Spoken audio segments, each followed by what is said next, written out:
Bum, bum, bum, Run. bum. Bum, Run. Bum, bum, bum.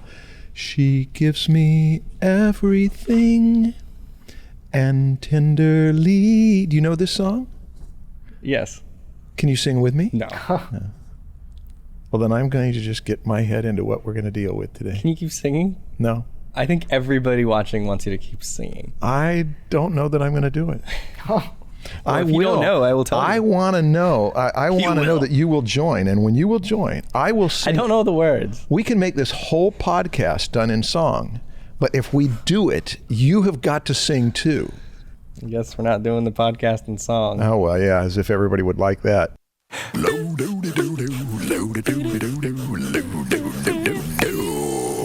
the Draftsmen Show.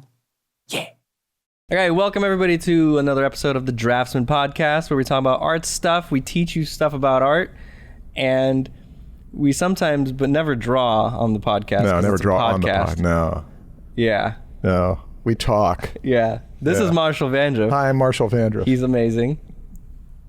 Yeah. You gonna introduce me? Oh, yeah. I'm sorry. I was caught up on myself. This is Stan Prokopenko, the founder of Proko. Yeah, thank you. What do we got to talk about today, or should I introduce that?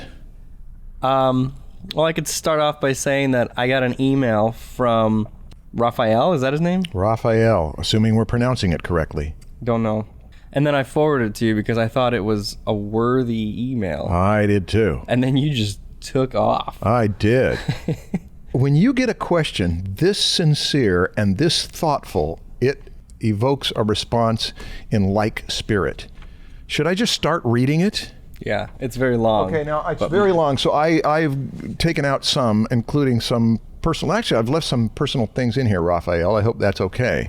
Well, he started off by saying that he has a question for the podcast, right? I'm writing you to suggest a topic for your podcast and maybe ask for some advice. The topic is frustration and how to deal with it.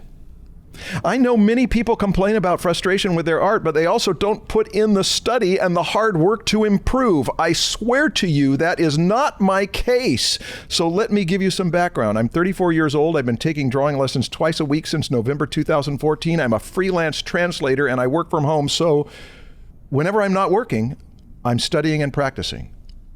Once I started taking classes, I absolutely fell in love with drawing. And I'd say I practiced 3 to 4 hours a day, at least 5 times a week, every week for the first 3 years since I started taking classes. Since mid-2017, I have gone up to 6 or 7 hours daily. Wow. I know. However, my progression has always been extremely slow. This is in bold.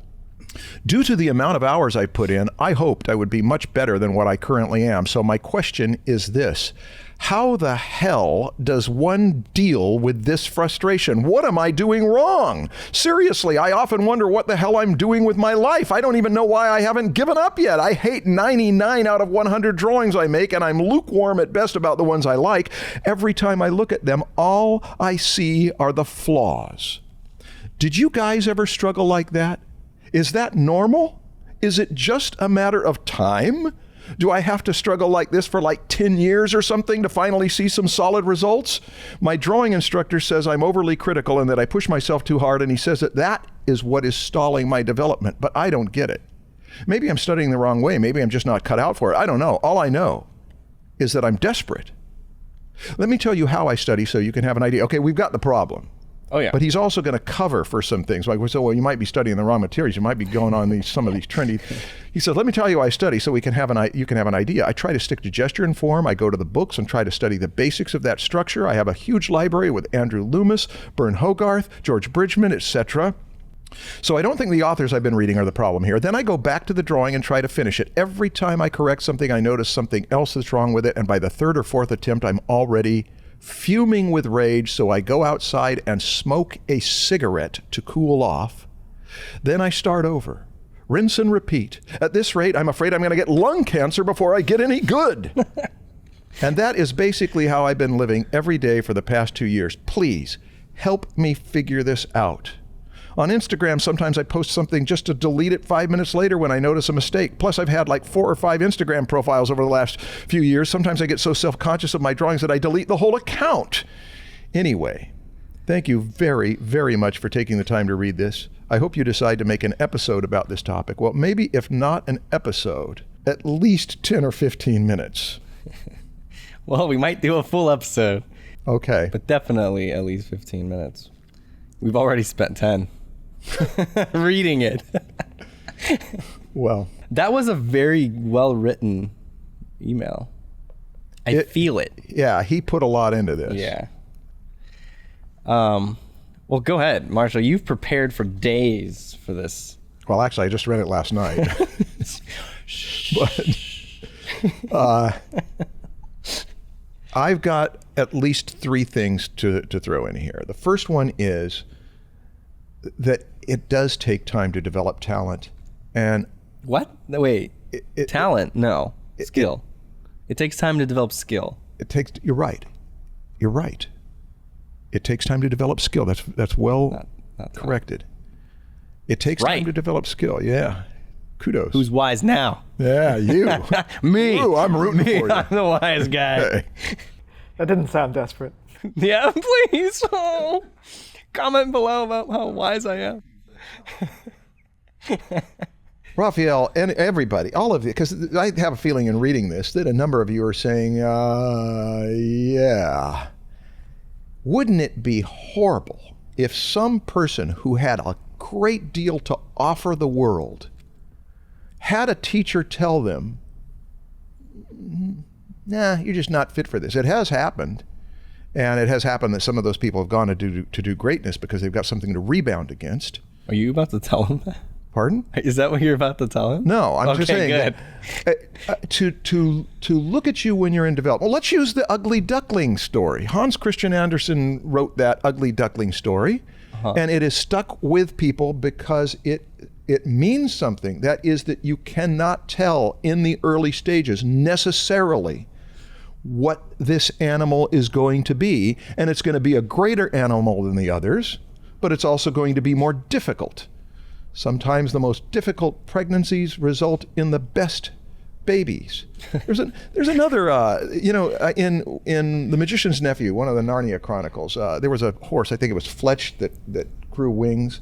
And I think the author of that, C.S. Lewis, might have said it somewhere else, that if you were a horse and you were going to grow wings, there would be a stage where the wings were really ugly looking. There would be little nubs. There'd be things that get in the way. Yeah. Yeah. But having to see through those stages. So what if this takes you 10 years and you emerge glorious? There is the first thing. I don't know, and Stan doesn't know, and your peers probably don't know, and you may not even know. But that's the first thing. The possibility that you're going to do great work and it just takes a long time to get to it.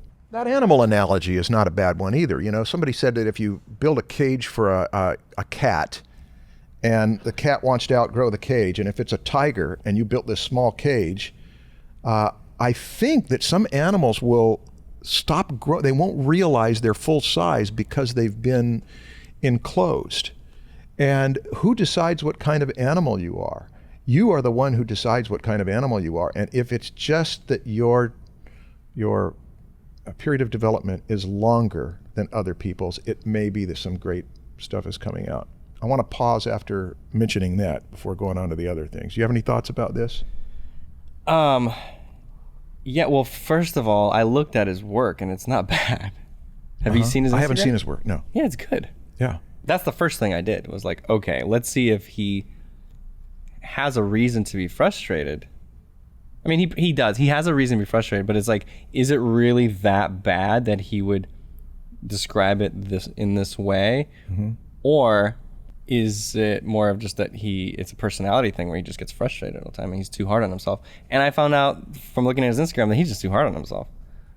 One of the chapters in Eddie O'Connor's Psychology of Performance is on being the perfect perfectionist. And what they know about perfectionism is that perfectionists tend to do better work, and perfectionists pay a price personally, emotionally. They suffer more. The most extreme example, we may have talked about it before, Kubrick. He was a perfectionist. He was obsessive compulsive, diagnosed as such. His wife said that he wished that he had been more productive. So there was pain involved in it. But you can also turn right around and say, yeah, but nobody did a string of movies in the late 20th century that have had more impact on filmmakers and have been more revered as a body of work. Yeah. So that chapter, though, on being the perfect perfectionist has some useful things for perfectionists. I'm not going to elaborate on it right now. I want to carry through with this. Well, it's not just an emotional impact. I mean, for him, it's a physical one too. He's smoking because of it. Yeah, it's turning into more. I think that you need to compare yourself not to yesterday, not to the you yesterday, but to the you 10 years ago and see if there was progress. Yeah. Because sometimes progress is so slow that it feels like there is no progress. But if you look back far enough, you'll see that there is actually progress. It's just very slow. Or it's not just very slow, it's a normal pace of progress, but to you it feels like nothing. Oh, yeah. So I would stop judging yourself on where you want to be right now, because you're always going to want to be better, and judge yourself based on where you were. Yeah. In the movie Young Sherlock Holmes, Holmes has a fit at the beginning because he's practicing the violin, and it'd been a real short amount of time, and he said, I should have mastered it by now. Everything is harder, more expensive, and takes longer than it seems like it's going to be when you start out, with few exceptions. So yes, let's take a look, though. It would be horrible to say, nah, you don't have talent. It would be horrible to say, yeah, give up. It might be horrible to actually give up because you're going to deprive other people of what you have to offer. But if you're going to be courageous, you may, at this point of frustration, look at the possibility, what if I'm not fit for this? You're asking that in here. I have a few questions about that. One is, how would you know? How would you know that you don't have talent? It may be that I have worked so hard at this for 10 years and I've seen such a tiny amount of progression that I conclude that I don't have talent. But I'd say that you should be the one to decide that. What would be the criteria to say, the gavel has come down, the verdict is in, I don't have talent, I'm going to move on to something else. I would start with that so that you've at least got something you can say, I don't need to make my decision until later. I know of a writer who said that he was going to give himself 10 years to master his craft. And in 10 years, he had not mastered his craft. You can't master it ever. But he gave it another 10 years. And then he mastered his craft. What do you mean he mastered it? When do you know you've mastered it? When you write as well as you know you can write. To me, that's what is mastery is when you can do it as well as you imagine doing it. Oh, okay, and as you are imagined. You are in no charge. Like, standard by which every artist is judged on. Right. When you decide like this is a master, this is not.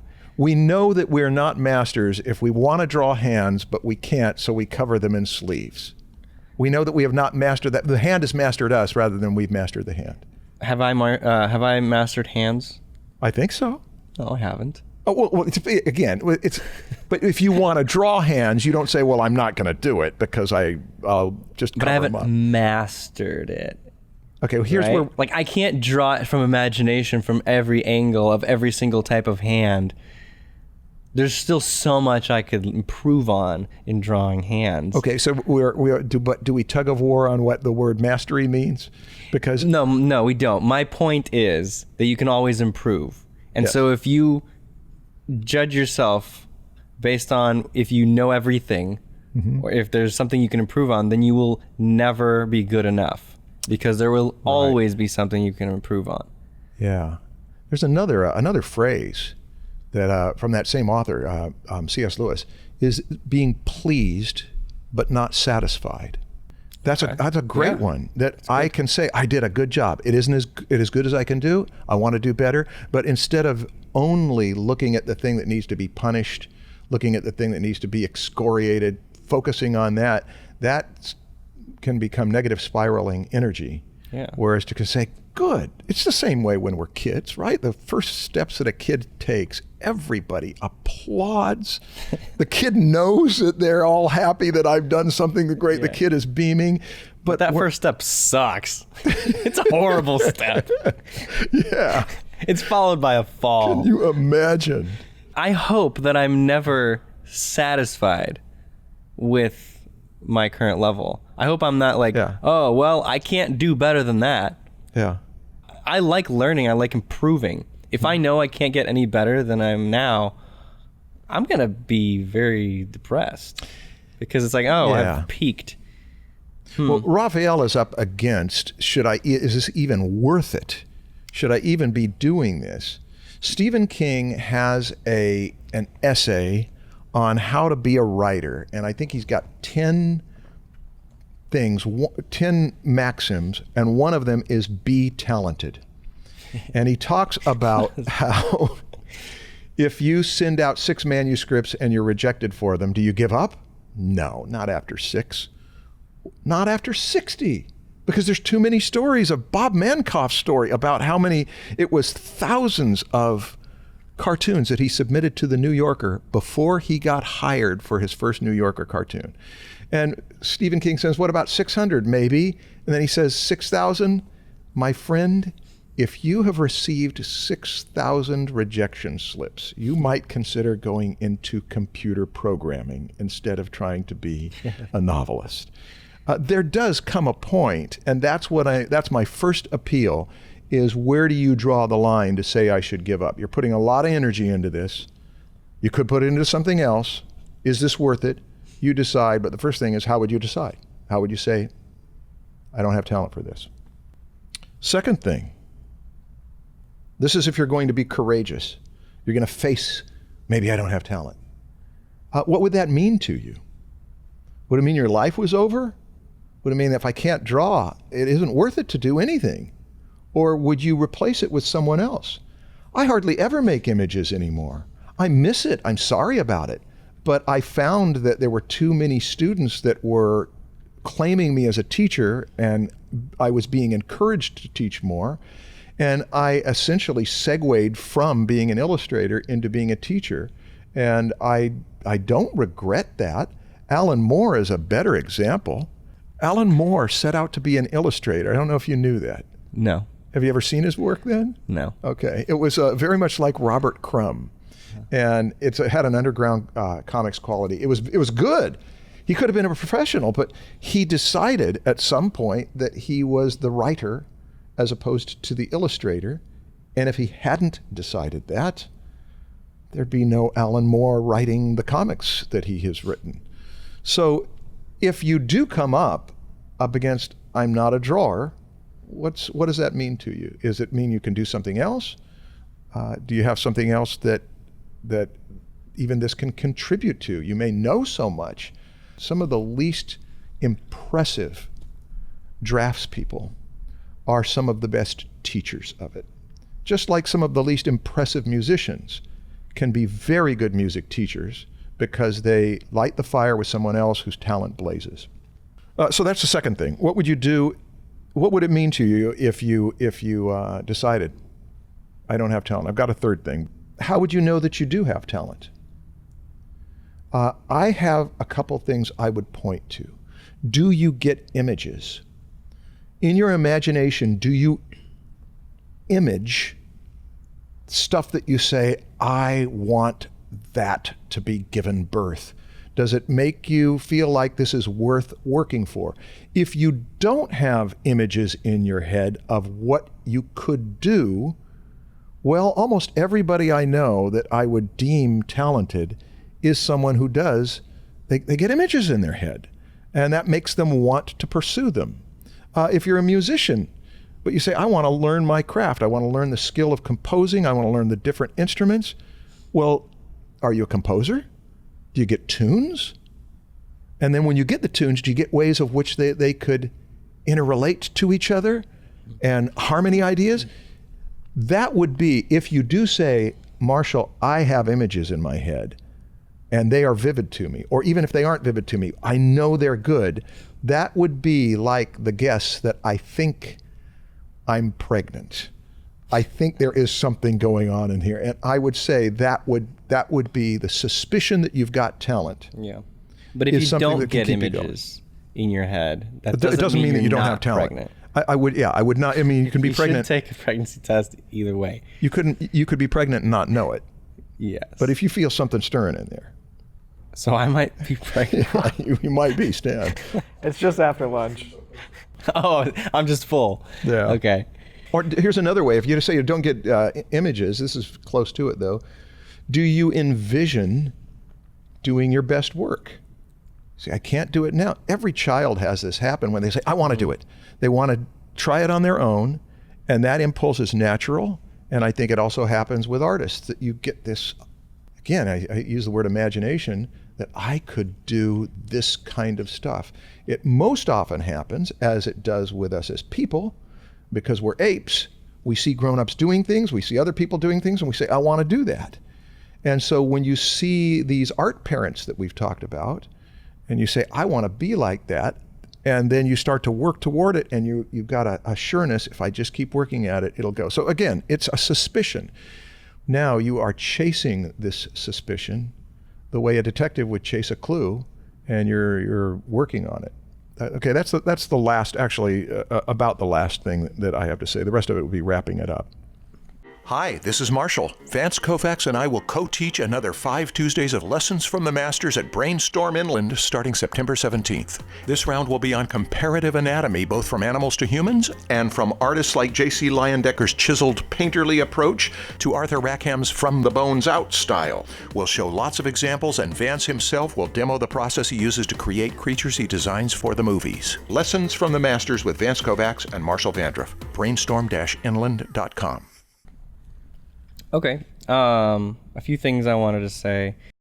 I think that none of this will help him get over the frustration. Right. That's where we're headed. Yeah. So I was saving this as one of my things for a future episode. I finished the book called The Art of Learning. Mm-hmm. I think it would really help Raphael to read this, because a lot of it is about your mental state in how you learn, and how your mental state really, really determines how fast and how good you learn. How good you learn, is that how well you learn? But good is fine. Yeah, good is good enough. So read that book, Raphael. It might really help you. It's The Art of Learning by Art of Learning. Josh Waitzkin. Yes, Josh Waitzkin. He's the subject of the book and movie Searching for Bobby Fischer. Right. So he was a child prodigy, the chess. Yeah, so he wrote this book of The Art of Learning. He since that he has become a world champion in martial arts. Uh-huh. So he's not just good at chess; he's good at a lot, other things So he knows how to learn. But he also knows how to explain how he does. He knows how to explain it very well. It's a very well written book. But I'm still going to save this for one of my things. Okay. I just wanted to recommend it to him now because I think it really, really pertains to him. So the mental state he's in, that frustration, I think is hurting his progress a lot. I think his teacher is correct. I think his teacher is correct also. Even if his drawings do suck, the frustration is still gonna hurt his progress. I don't think his drawings suck, but even if they did, I think you need to figure out how to get over that frustration. Start meditating. Do some yoga, whatever. Figure it out on your own, what is going to work for you. But the frustration thing has to be solved. Some friends of mine that are great caricaturists said that they don't like to just look at still photographs. They like to see the person move, like to see how they hold their energy. And your teacher is in the room with you. The teacher that you've mentioned picks up your vibe. The teacher that is a doctor who has looked at you and can say, here's what I think is going on. You're getting confirmation from it because there's been a lot of clues of that in here. Clues about what? About that his attitude, or not attitude, it's emotional state.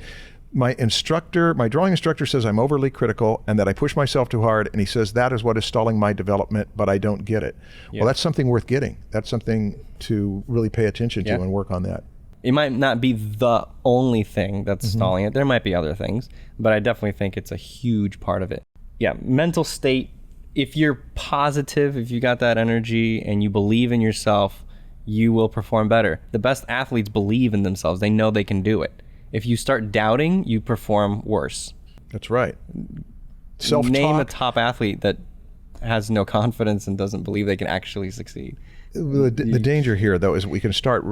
I can start recommending other resources like Eddie O'Connor's Psychology of Performance. Sure. Also, I know that the book Mastery that Stan likes a lot by Robert Greene. Is it Robert Greene? Yeah. Yeah. The other book, George Leonard's version of Mastery, is a short book that can be read in one sitting, and whatever you say is mastery, the ability to do something easily, and you control how it goes.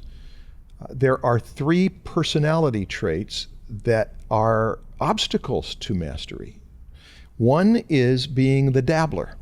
The dabbler is the person who tries it and finds out it's hard. Drawing is hard. I've been at it for 6 months. I haven't gotten good. So I'm going to do painting instead. Oh, painting. Oh, yeah, this is great. But painting, when it starts to get this stuff about core shadows and reflected light and value control, it's hard. I'm going to do skiing. Yeah. I'm going to do scuba. And you move from one thing to another, and you always drop out because you're a dabbler. The hacker is a little different. The hacker is a person who reaches a level of skill that is good enough and says, great, I'll just keep doing the same thing over and over. I can do these charcoal portraits and it's always the same procedure and I never grow. And that means you don't drop out, you camp out. You camp out on a level of progression. A lot of teachers are hackers. You know a hacker if the hacker does not like to be in the presence of people better than them because they feel shown up. It's like, I've got my little domain here. I don't want to be shown as someone who's at a lower level. Okay. You're not a hacker because you're still working on this. You're not good enough yet. You are the third enemy of mastery, which is the obsessive. The obsessive is the one who, when they work, they say, I'm getting better. Good. That's consistent with my self-esteem. And then they keep working. I'm not getting better. Something's wrong. I'll work harder. And they work harder, and then they get better, and they say, now I'm back to normal. And then they're going to go through a whole other stage of having to assimilate this next level, during which they will be miserable. And so the problem with obsession is that rather than dropping out or camping out, you burn out. You can only handle that for so long before you don't enjoy the process anymore. And my older brother, who has been an avid surfer all of his life, every time he injures himself, including some serious injuries surfing, soon as he heals, he goes back and then injures himself again. And always says, it's worth it, it's worth it. And he uses a lot of surfer analogies. And one of the things he told me is that you cannot plan surfing because you don't know what the next wave is going to be. So there's a secret attitude. The attitude is when you ride, you enjoy the ride. And when you're not riding, you enjoy waiting for the next wave. And this is pretty much what George Leonard mentions in Mastery, is that the secret is to enjoy these plateaus where you're not growing. How? How the hell do you do that? There's a few things. There's things we've talked about in this podcast. Make it in an environment you like to be in, where you've got your best stuff around it.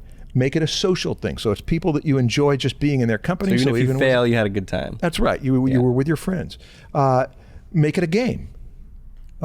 Give yourself some rewards. Also, hey, the secret is here. You already said it. Raphael, I'm going to use your own words. We're in holding you in court. You said, I absolutely fell in love with drawing. Ooh, guilty. That's it. Now that you're married to drawing, you find that the honeymoon is over, but there's still the... You fell in love with drawing. There was something in it that I fell in love with drawing too. I remember I was in high school when I fell in love with, I was walking around thinking, I want to do this all my life. You also said something else in here. You said, did you guys ever struggle like that?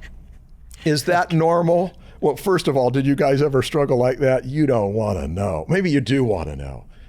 I've had a 10-year stretch of drawing with students thinking this is the worst drawing I've ever done. But wait till next week and it'll be worse.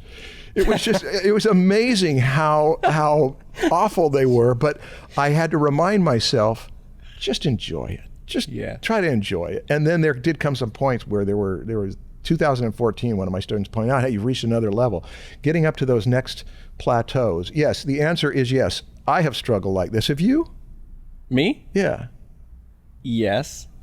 Not like that, no. No. Yeah. I had the opposite issue. I was delusional of how bad I was. Which I think is a better problem to have, honestly. It's an easier because you have a positive attitude going in every time. You're like, oh, I'm gonna kill this one. I'm gonna be so good. And then you do a drawing like, yeah, this rocks. And then you just have motivation to keep going. You know, eventually you gotta calm down and realize that. But when you don't know what you don't know, you can be in that childhood state of, I'm just having a ball. Yeah. They're both problems that need to be addressed, but I think it's better to be overly positive. Raphael is over there on that other extreme. Now you had another question. Is that normal? It's more normal than most people would let on. The story, apocryphal or not, that Michelangelo had his one of his assistants burn all of his preliminary drawings, and the assistant asked why, and he said, I don't want people to know that I had to work that hard. That is, the idea is I want people to feel like I was just a god. It just came out of me. Yeah. And I think that not everybody even remembers. Do you remember how hard it was to read and write? I think that it's more normal than most people will let on. But then the third question, is it just a matter of time? Do I have to struggle like this for like 10 years or something to finally see some solid results? I think you should see some solid results before 10 years. But the word struggle, though, you don't need to struggle at all. You can enjoy it starting tomorrow if you choose to. I think it can be a choice. Yeah. If you go into it with an attitude to enjoy the failure and enjoy the problem solving that comes from the failure, then it doesn't have to be a struggle ever. The role of fun is one of the biggest things, because the role of fun means that I can get hit by the snowball, I can fall down, and it's just a blast. Watch me get up and do it again. So that there's a genuine embracing, not only of the successes, but of George Leonard calls them the plateaus, and it's this love of the process and the love of the long periods of doing it. The 10,000 hour thing that Malcolm Gladwell made so popular about 10 years ago, whatever your opinion about it is, when he came out with this or made popular this research in a music school, I think it was in Germany, about what makes people great, and it's 10,000 hours of having consciously and deliberately practiced. Well, whatever. When the 10,000 hours thing came out, there were a number of people saying, 10,000 hours? Oh man, I didn't know it was going to take that long. But then there's always going to be a few who say, only 10,000? I wish it was 20,000 because I want to spend 20 years getting good at this. And that is the mindset that means that you're gonna do it. You're gonna do it even if you don't see results, because you love the process and you're more likely to see results that way. Okay, so Raphael fell in love with drawing. He got married, and then he found out he was pregnant. Well, yeah, if you're going to choose analogies, What a drama. there is no better analogy for creativity that I know of than pregnancy, than sex, pregnancy, childbirth, and the whole thing. I mean, it's a creative act in as genuine a sense as it can be, and it's universal, and it's problematic. So there's a lot, I think, to be learned from it. Yeah. Well, I can't wait to meet his baby. Yeah. So keep going. Make sure you deliver a healthy human being. So voicemails, guys, call in. The number is in the description. Ask us a voicemail. No, ask us a question in your voicemail. And we might get to it. We're getting a lot of them. That's good. So if you called in on one of the early episodes, it was pretty likely you were going to get an answer, but now it's too late. So, Charlie, play us a voicemail. Hi, my question for you guys is, in a painting, what's more important? The craft, the actual skill of the painting, or the emotion that the viewer receives from it? Thank you. I have a short answer. I do too. For me, it's the craft, but I know that that's almost like judging a book by its cover or judging a woman by her body. Mm-hmm. It is. I don't know. It's like, it's just kind of the surface. It doesn't have any meaning, but I really enjoy the aesthetic, the appearance of a painting. And when it's executed really well, I really enjoy looking at it. Just, it doesn't even have to be anything. It could be an abstract painting with really well designed shapes and texture, and the composition could be cool. And I could just look at these shapes and the way they go into other shapes, and I could just enjoy looking at that. I don't have to have a meaning behind it, or I don't have to feel some kind of emotion that the artist tried to make me feel. I just feel good looking at something that looks good. Mm-hmm. So that's kind of emotional. So I guess either way, it's an emotional thing. Well, I feel that way too about some craft, that it's just so, John Singer Sargent's craft alone I can is so stare at impressive that even if you didn't care about the people that he was painting or the landscapes, it's so amazing. And when it comes to dry point, pencil drawings, I think the most amazing accomplishment in the history of art with pencil drawings has been W. Ellenberger, the guy who did the anatomy book that he spent decades on, the animal anatomy book from about 100 and some years ago, the one that Leyendecker would have studied from. Those pencil drawings are beyond belief. I keep going back to them just to look at all of this sumptuous detail in them. But if you're going to make me choose, I wondered, first of all, why would you want anybody to choose between this? What's behind the question? I mean, you're doing a Sophie's Choice thing. Which child do you want to sacrifice? Yeah. I don't want to sacrifice both. either one of them. Yeah. And I think a better way to look at it is that craft is the vehicle for emotion. Craft is a means to an end, and ultimately in the end of art, I think, is that it should evoke emotion. It should elicit emotion and open people's eyes and Let's give just them play feelings. along. Okay. He's making you choose. That's the question, Marshall. So I have... You have to choose. I know that it's not binary. Yeah. This or this. It's not. You can't. But he's making you imagine in a world where it's this or this. Which one would you choose? What would you choose? To lose your heart or your lungs? Yes, exactly. Yeah. That's exactly what he's asking. I wonder what's behind this question. No, you said that already. You may have... You're trying to weasel your way out of this one, Marshall. You're avoiding answer. You have to answer, Marshall. Which one is more important to you? I mean, I have to choose whether I have want to to choose. choose my poison? Yeah. Since you chose craft... No, come on. You should have gone first. Yeah, I think I would choose emotion, and here on this Even basis... if I didn't choose craft? No, if you had chose emotion, I would have chosen craft. I would have felt like if you're going to get on that side of the boat, I need to get onto the other side of the boat so we can have... Why can't we be on the same boat together, Marshall? Because... I like being with you, and you just have to sail away from me all the time. We'll just bring somebody else that will take another point of view altogether different than both of us, and we will react by connecting on craft. How am I doing? Am I weaseling out of it okay? I feel like you're breaking up with me. I'm miserable. That's it. That's the end of the podcast. Okay. Podcast over. We're getting a divorce. There may be a legitimate concern behind this question. I don't know what it is, though. We don't That's know. why. He's not here. Yeah. So if there was a legitimate concern, okay, I'm going to choose emotion on this basis. Okay. Having listened for many hours to baby talk and childhood and being so amazed and charmed by it, I will say, yeah, I'll go for the emotion over Okay, cool. All right. Well, I am not as excited anymore to ask you this, but I have to because it's part of the podcast. What's your thing? Okay, here's what I'm going to do. I wasn't planning this, but because of Raphael's question, Okay. there's a movie from 1994 that I think is one of the two best comedies of the 90s. It's called Bullets Over Broadway.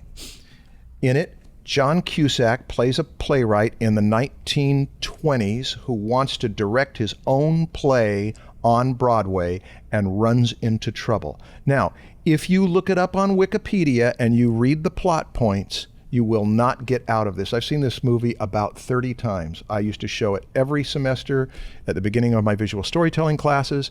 It's a good comedy for one thing. But the other thing is that David Shane, this character seeking to be the playwright and director, has a lot of lessons for artists. And the plot, you would never guess where the plot's going to go. That's why I say, just don't tell us, Mark. Yeah, don't. Just start it, find it, don't read anything about it, start it, and see what you think. I love the movie enough to where when I'd seen it 22, 23, 24 times, I was thinking, do I want to watch this again with students? And every time I do, it doesn't take me 5 minutes before I am in, and I know the whole thing by memory, but I can write it like music. So I wasn't going to bring it up, but I'm bringing it up because I think it's appropriate. Okay. What's your with thing? The flow today, aren't you? No, I'm sorry. What's your thing? What's my thing? Well, today's thing, I got a gift from one of my favorite pencil manufacturers, and so I was going to make it my thing. Yeah. Blackwing, which I've been using for a few years now, sent me a package. Well, do you have the package here? It's right here. Well, why don't you open that package so that everyone can see it? Okay. Well, should I? What a surprise. Well, unfortunately, some people can't see it. They're listening. Oh, that's right. I'm just going to describe it. You're not missing out if you can't see it. Just that sound alone. The pencils. Have you ever used the Blackwing pencil? Yes, I have. Yeah. What does it say on the back of my shirt, Mark? It says, half the pressure, twice the speed. Yeah. That's the slogan for a Blackwing pencil. Do you know their story? Does it go back to Chuck Jones? And yeah. Yes. I'll let you tell it. Okay, so Chuck Jones and who's the writer? American writer. Who's the writer? Hemingway? Yes. Was that a wild guess? No, I kind of knew. Oh, you knew the story. Okay. Yeah, so Chuck Jones and Hemingway. Wait, is it Hemingway? Was it Faulkner? Let's just pretend it's Hemingway, and then you guys can correct me in the comments and boost our video by commenting a lot. They swore by these, and then in the 90s they went out of business because the machine that made them broke, and I guess they only had one machine, and it was too expensive to get a new one, so they just went out of business. Yeah, Tacky right? reason. Yeah, and then I don't know how long ago. I don't know how long ago, but recently, I think it's Palomino? Mm-hmm. Palatino? Palomino. But in the last 10 years. Maybe even more recent than that. Looks like it was John Steinbeck. Steinbeck. That was yeah. Steinbeck. Steinbeck, Okay, not wow. Hemingway. They bought the rights to this, and then they brought it back. So these pencils are the same. So there's 4 types. But they're basically graphite pencils. What are the 4 types? The 4 types are hard, soft, medium. So what they call them are extra firm, balanced, and soft. Extra firm, balanced? Balanced. And soft, okay. And soft. The original pencil, the one that is the famous one that everyone likes, is the firm one. It's the gray one. It's the Blackwing 602. Okay. That's the famous one. These other 3, they were made by Palomino after they got it.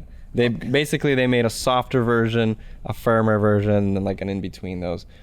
Because graphite has 6H, HB to 6B, that whole range. Uh-huh. And so for artists, you want to have a little bit of that range. And so the soft is more like a 4B, I think.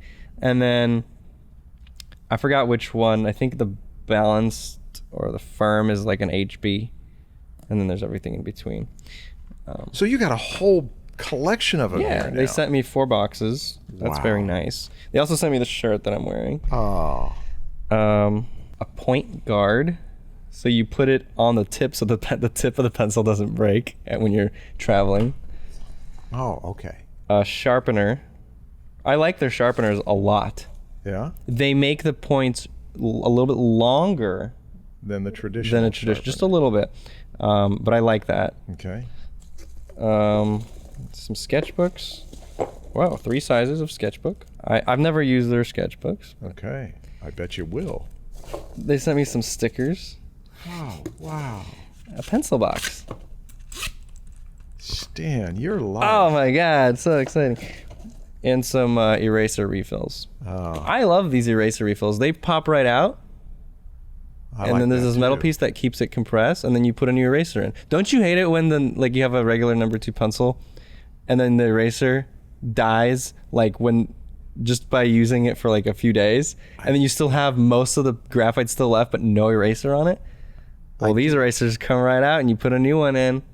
If I had one of those erasers, I wouldn't have to hate anymore. You want one of these boxes? Oh, I already have several boxes of these. So oh well, yeah, if you're sharing. yeah, take a box, Marshall. Oh, Take a great. box. Take a refill. Okay, wow, okay. I'm Yeah, gonna so start here, catch. Blackwinging it. Whoa! Just kidding. Impale. I was about to throw a pencil into Marshall's eyeball. No competition. All right, that's it. I'm done. Well, that's exciting. They are not sponsors.